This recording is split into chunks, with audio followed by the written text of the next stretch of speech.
Welcome to Lab 9 for Physics 187. In today's lab, we're going to begin a two-lab process to help us determine the distances to stars for which we can no longer use the parallax method. In today's lab, we'll build a Hertzsprung-Russell diagram for a series of nearby stars that we are able to determine the distance to using a method like parallax, and then from that parallax method have a sense of the absolute luminosity of those stars. If we can find some other technique, some other characteristic of that star, such as the temperature, by looking at the spectra of the light coming to us, we might be able to find a relationship between the luminosity and the temperature that will apply for any stars that we may be able to observe in the sky. The key to that is once we can determine the absolute luminosity of that star, and we can compare that to the apparent brightness of the star, we can use that information to find the distance to that star. We'll actually determine the distance in next week's lab. In this week's lab, what we'll do is produce a Hertzsprung-Russell diagram, which shows us that there is a relationship between the absolute luminosity of the star and its temperature. When we go ahead and open up the lab in virtual astronomy, you will get a view of the sky. Make sure you have your number of stars set to 50, so that you have 50 stars for which you're going to make these measurements. If I hover over a star, you will notice that in the bottom bar down here, it will give me the star number, and it will tell me its absolute luminosity. So star 45 has a luminosity of 0.6086 solar luminosities. The other thing that I would suggest you do as you do this lab is make a sample plot of where these stars are located in the sky. There's an example of such a plot in D2L, and that will just help you keep track of where the stars are. So if you do plot the HR diagram and you see a star that maybe is a little bit of an outlier, that will give you a chance to go back and check your data. And knowing that star 45 is here, rather than having to mouse over every star to find the right star, will help you complete the lab a little bit easier and remove some of the frustration. So I've identified that this star is star 45. I've recorded its luminosity of 0.6068. And then if I go ahead and I click on the star, I will actually get a spectrum of the star, the light that's coming from that star. Notice as I move my mouse around on this screen,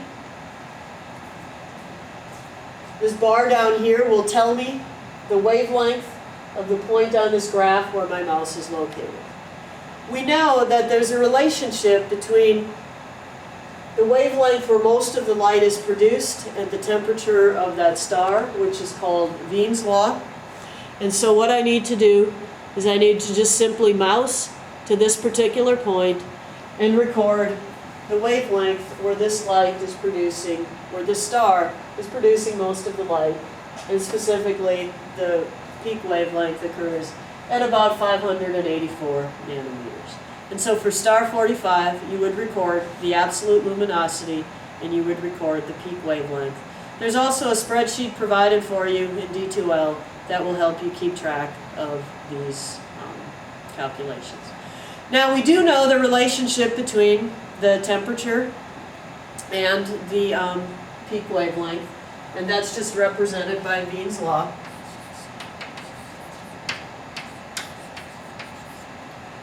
Where the peak wavelength times the temperature is equal to a constant. It's equal to 2.898 times 10 to the 6th nanometers times Kelvin.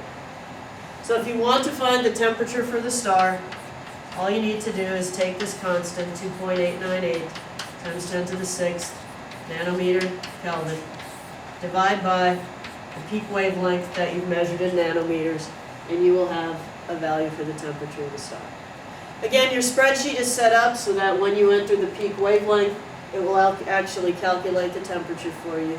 Remember, in the lab, you need to show me a sample calculation using one of your peak wavelengths for one of your star to show me how you would have determined the temperature for that particular star. Once you have all of the information for all of the stars, you will have a table in Excel. What you need to do next is you need to graph that table to produce the HR diagram. Please make sure you read to the end of the lab manual, which gives you very explicit instructions for graphing those data. The HR diagram is designed a little bit differently than a normal graph. A typical graph runs from small numbers on the left to larger numbers on the right. The HR diagram is actually reversed. Remember, hot temperatures are on the left and cooler temperatures are on the right, and so you'll need to reverse the axis.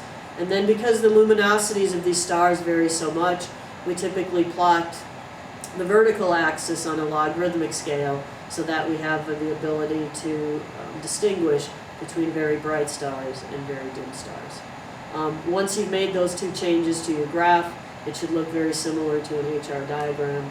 Please don't forget to print that graph and include it in your lab report. A couple of points you should remember for this lab. On occasion, you may only find 49 or 48 stars.